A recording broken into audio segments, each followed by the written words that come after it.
One of the most damaging emotions we experience in our daily life is worry. To keep tearing at something that bothers you, that's to worry.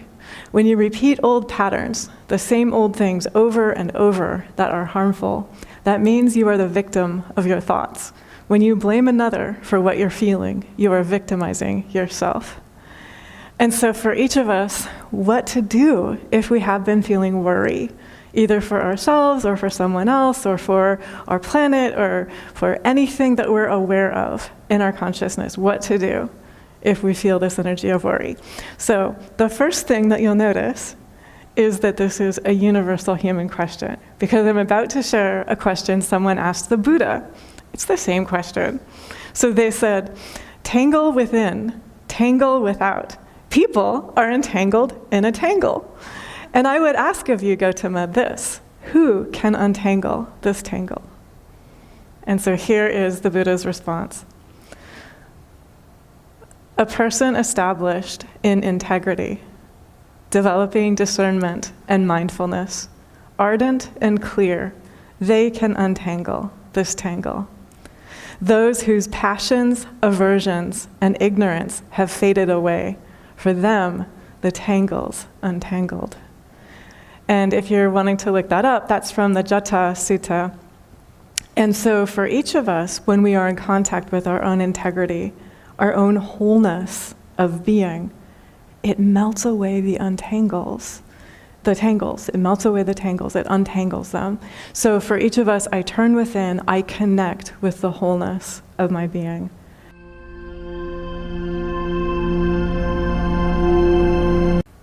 Good morning and welcome to all. It is such a great joy to be together, and we are meditating today. The topic is power to change.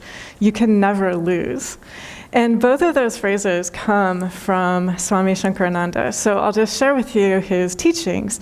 He tells each of us that the power to change is intrinsic to each of us, and also we can never lose the love that we are. We can never lose the truth of our being. It's with us always.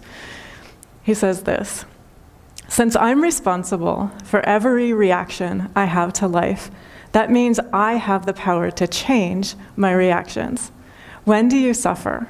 The moment you forget there's only one power, and that's all God power. So long as you don't know yourself, you're going to suffer. So long as I don't know myself, I believe that there's something other than myself that determines how I feel.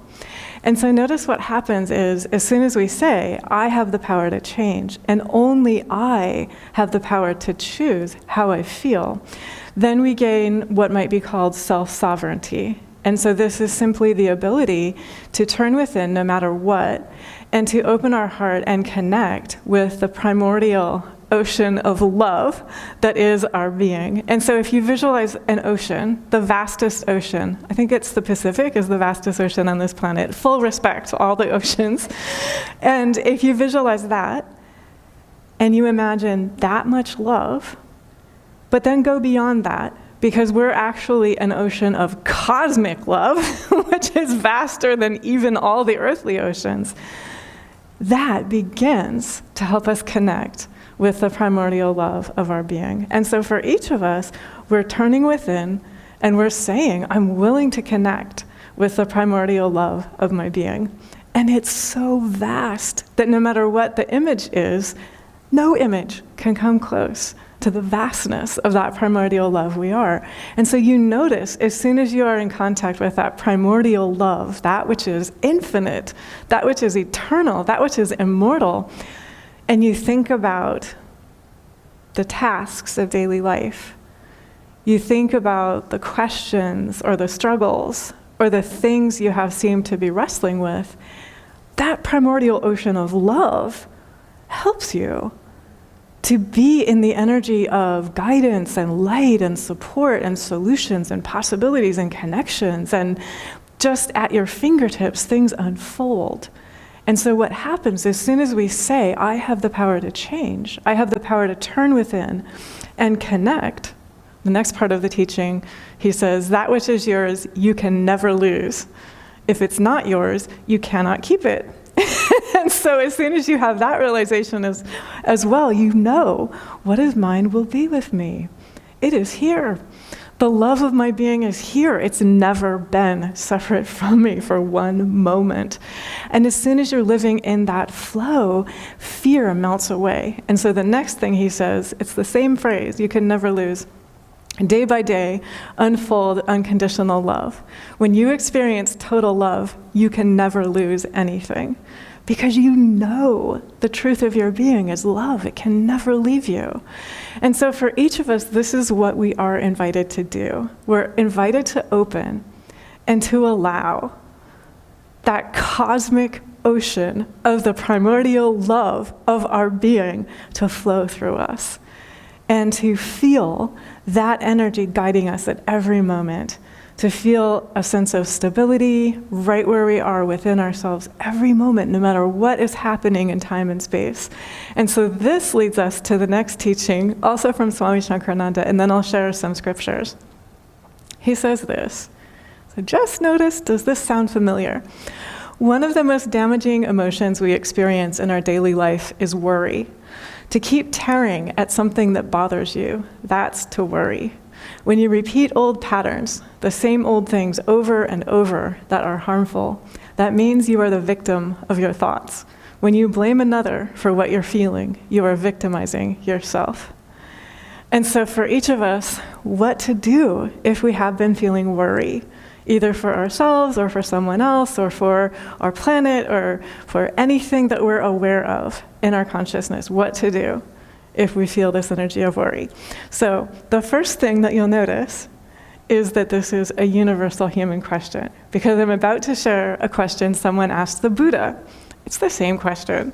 So they said, tangle within, tangle without.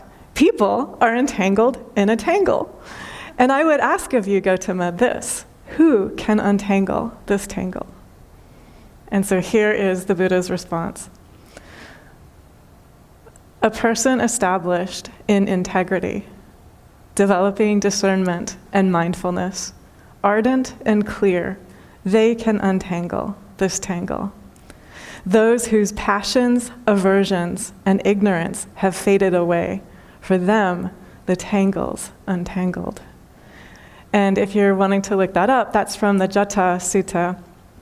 And so for each of us, when we are in contact with our own integrity, our own wholeness of being, it melts away the tangles. It melts away the tangles, it untangles them. So for each of us, I turn within, I connect with the wholeness of my being. And I allow that wholeness to flow through me anywhere my energy has been knotted or tied. And I'm going to share with you a couple more teachings about that in just a second. But just discernment is required as well. According to the Buddha, Swami Nityananda said, always spiritual discernment is required. If we are here in the body, if we have senses, if we have a human mind, spiritual discernment is required. And the Buddha is saying the same thing. Developing discernment and mindfulness, ardent and clear, you can untangle this tangle. And so the teachings go on to say, those whose passions, aversions, and ignorance, so lust, anger, greed, pride, jealousy, fear, those melt away. That melts the tangles away. And so if you have been wrestling with any of those energies, to just know that deeper than those is the wholeness of your being, the light of your being. And as soon as you turn to the wholeness of your being, the light of your being, it unknots the tangles. Welcome. My name's Dhruv, and you have arrived at Awake Yoga Meditation. If you are enjoying this content, please consider subscribing below, liking, or sharing this content. It helps get the word out. And if you're interested in deepening your happiness and joy in your life, consider subscribing to our Substack or going to our website at awakeyogameditation.org for more information. Thank you. From the Mundaka Upanishad, also this imagery of the knot. Brahman is all in all. Brahman is action, knowledge, goodness supreme. To know Brahman hidden in the lotus of the heart is to untie the knot of ignorance. And so what the yogis say is that the original knot is just ignorance. So if you just go for the knot of ignorance and melt that away, all the other knots fall away as well. And what the yogis say about ignorance is that ignorance is believing ourselves to be separate. Ignorance is believing ourselves to be separate from the divine. Ignorance is believing ourselves to be separate from the good and beauty that dwells in our heart. Ignorance is believing ourselves to be separate from the good and beauty that dwells in all hearts. And it's just a belief. So we can let go in believing that separateness, and then we remember wholeness is here. The divine is here, seated within my heart, always. And then we're never done unfolding the fullness of that love. We're never done, ever. And so what we're invited to do always is, no matter how much divine love has shared through me, it's always, I'm turning within, I'm opening and allowing even more divine love to share through me than has ever shared through me before. So you'll be very glad to know this is such a universal teaching. There's a teaching in the Catholic tradition, it goes back to the 2nd century, to St. Irenaeus, that says Mary, the Holy Mother, unties knots. And the reason she unties knots is because the energy of faith is with her.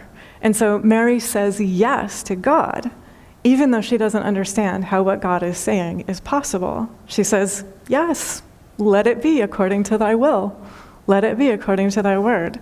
And so for each of us, that is also a solution that just melts away any knots. Yes, we're saying to the divine, let it be according to thy will. Let it be according to thy word. So for Swami Shankarananda, yes, I will found a meditation community in Baltimore. And he did that November 3rd, 1974. How amazing that he said yes to the divine, not knowing all of the things that it entailed.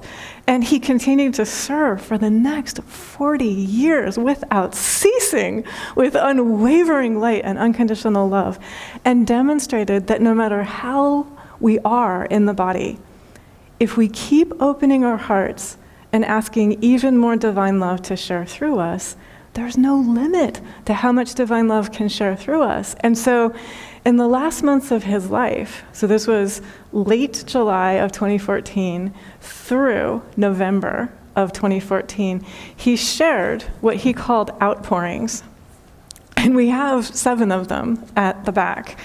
And he would just open his mouth and pour forth this unconditional love, like this distillation of all the light and all the unwavering love, the illumination, the joy, the radiance, the inspiration.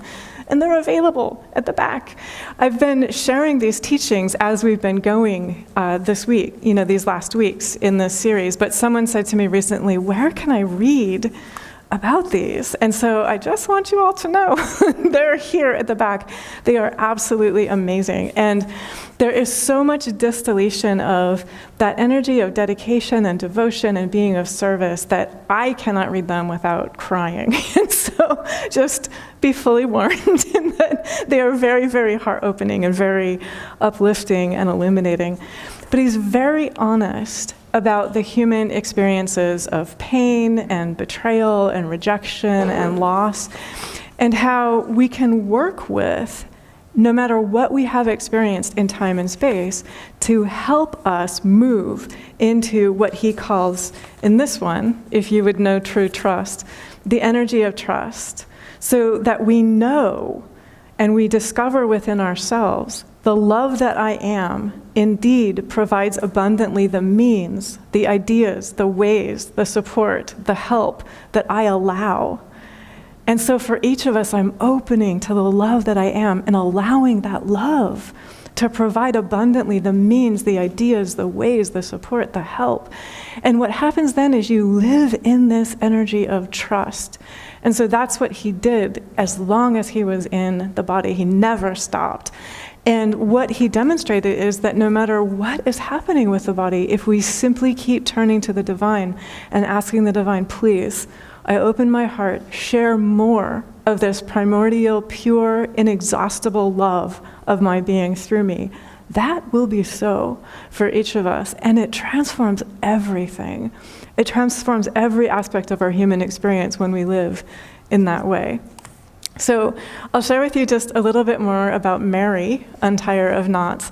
So I mentioned the origin of that teaching in writing. I'm honest, like it could have pre-existed when it was first written, but it was first written about in the 2nd century by Saint Irenaeus. And then there was in the 17th century a couple in Germany who were having marital problems, and they were on the verge of divorce, which I'm sure you can imagine would have been much more shocking in 17th century Germany than today. And so the husband in the couple went to the local priest, and the priest and the husband prayed in front of a painting of Mary, and they asked Mary to untie the knots in the marriage. And they did this for a period of about 4 weeks. And one of the last things that the priest did, he took the marriage ribbon. So there was like a ribbon that was like wrapped around the hands of the bride and groom in their marriage. And he took the ribbon and he held it up to the painting of Mary. And he said, "Mary, please untie the knots in this marriage." And the knots in the marriage were untied. And the couple stayed together. And the grandson of that couple was so grateful that he commissioned a painting of Mary. And you can see Mary totally calm. Like if you have that friend who knows how to untangle necklaces, do you have that friend? I have that friend too. And then you multiply that by, all the radiance in the universe. That's the look on Mary's face. She's completely calm. And on one side, this angel is like feeding her this very knotted rope. She's calmly untying the knots. And on the other side, the rope is completely smooth. And so if you just search in any search engine, Mary untier of knots, you can see this image online. It's a really, really beautiful image. So if you connect with Mary, or if you connect with the Holy Mother, or with the Divine Mother energy in general, and you are aware of any knots in yourself or in any relationship, you can ask the Divine Mother, which is the energy of faith, the energy of love, the energy of saying yes to the divine, even if you don't know how the divine is going to fulfill what the divine is asking you to fulfill. You say, "Yes, let it be to me, according to thy word." And the knots untie. And indeed, I found a story online of someone who shared it wasn't a marriage, it was a friendship, but they were experiencing knots in their friendship, and they asked the Divine Mother to help untie the knots in their friendship, and the knots in their friendship untied. And so this is universal. It's available to all of us. I will also just mention to all of us from the Tao Te Ching, the same teaching. Blunt your sharpness, untie your knots, soften your glare, settle your dust. This is the primal identity. Be like the Tao. It can't be approached or withdrawn from. So you can't lose it when you untie your knots, when you settle your dust, when you soften your glare, when you blunt your sharpness. What's there? It's the same teaching. It's that universal love that cannot leave you, that love that cannot let you go, because it is the love that you are always. And so this is the love that allows us to live into the fullness of that energy of trust, that allows us to say yes, not only November 3rd, 1974, when Swami Nityananda founded that community, but the whole way through, day by day, week by week, month by month, year by year, living into the fullness of how much love can I possibly allow the divine to express through me? And living in the trust and the knowingness that the Bhagavad Gita says in the divine, no effort is ever lost. No effort is ever lost. So those words that he spoke over the years, from 1974 to the present in Baltimore, they're still bearing fruit. And so they're still bearing fruit in the hearts of all of us. There is so much pure love embodied in all of us. Like, it is just absolutely magnificent how the community is that pure love. The community is that living flame that is unwavering, unconditional love that just steadfastly keeps living into. How can I allow more of this light? How can I allow more of this joy to share through me? I will also just mention that I was with Swami Shankarananda when he asked Shraddha to publish a book of his satsang teachings. And so Shraddha has been working on it for 7 years, basically nonstop. It's been my joy to work on it for the last 4 years. And we have so many other karma yogis. Padma is a major one, and so many other karma yogis who have helped this happen. But it is a 644 temple of light. It's 644 pages. It's enormous. It's comprehensive. It's beautiful. It's magnificent. And it really, truly is a temple of light. And so I would just like to say that one of the things I find incredibly beautiful and moving is that people who never met Swami Shankarananda in physical embodiment adore him just as much as people who met him in embodiment. And that just shows you the eternal presence of his light, the eternal presence of his love. The other thing which I will mention, we're debuting the community tributes next week. Everybody refers to Swami Shankarananda in the present tense. They say, he is this. He shares light. He shares love. Everybody refers to him in the present tense. Even the people who didn't know him refer to him in the present tense. And so it's just absolute testimony to the way in which that living flame of light, completely unwavering, is so present and so beautiful and so whole in the hearts of every single one of us. And so I would just say for everyone, if you love Swami Shankarananda, if you want to know Swami Shankarananda, do not miss the next week's in-person meditation celebration. Do not miss the 50 days meditation with Swami Shankarananda. That's another thing I can't look at without crying. So every single day has a video from Swami Shankarananda as well as a teaching from his new book, which we will also have on hand next Sunday as well. So it is just absolutely incredible. And the energy right now, I mentioned this last week, but I'll mention it again. There's an incredible energy of support. I am in the process, I have mentioned, I'm coming up on my 10th anniversary of serving as a Swami. So Swami Shankarananda, I'll say this out loud too, I've never said this. He consecrated me once as a Swami, and then he knew, without my telling him, that I hadn't told anybody. So the next day, he consecrated me again as a Swami with 2 witnesses. Thank you, 2 witnesses. And then he dictated an announcement that that is what he had done, and a message to the community as well. And so I'm doubly consecrated as a Swami. And every year, it's part of my practice to renew my commitment, to renew my vows. And Acharya Premadas has also been serving 10 years. He's been serving as Acharya for the community. Acharya Kashi has been serving as 1 year as Acharya for the community. We're all standing up next week and renewing our vows, but I'm inviting everyone to do the same. And so this is for everyone to be reflecting and rededicating ourselves to our practice, rededicating ourselves to, if we practice Kriya Yoga, rededicate yourself to that practice. Every breath of Kriya, the energy of the teacher is shared in that breath of Kriya. Rededicate ourselves to our practice of Karma Yoga. Every time you do Karma Yoga, the joy of the infinite shares with you. Someone said to me this last week, how do you always have things to stay on Sunday? It's because I do Karma Yoga. I do Karma Yoga basically all the time, and the divine just is here all the time because I do Karma Yoga. And so if you truly want to open your heart to live continually in that flow of that energy that is indefatigable, like it always finds a way, Karma Yoga is your way. And Karma Yoga is also, I would say, your way to know the teacher. Like if you want to know the teacher, do Karma Yoga.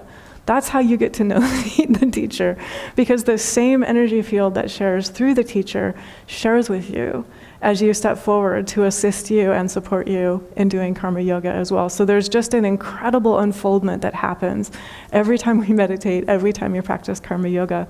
But for all of us, if we just quietly turn within And we look truly at the primordial heart of our being, the unwavering, unfailing, unconditional love of our being. And we allow ourselves to love more fully than ever before the love that we are always, knowing that this love that we are always is one with the divine. Letting go of any barrier, any belief that we are separate from the source of bliss, the source of supreme love, the source of light and wisdom and joy and wholeness and kindness and laughter and support and gladness, magnificence, stability, security, everything that we adore and cherish, everything that is true and real and magnificent, everything that is lasting joy and fulfillment. That is our true nature. Let us open our hearts to love that within ourselves. And as we do that, let us open our hearts to love this life that the divine is living through each of us, beloved, individualized expressions of the divine.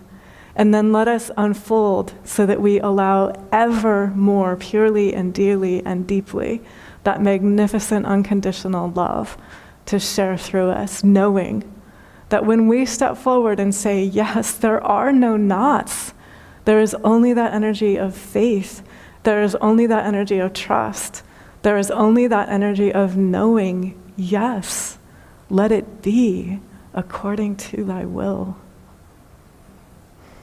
Thank God, and God bless us all.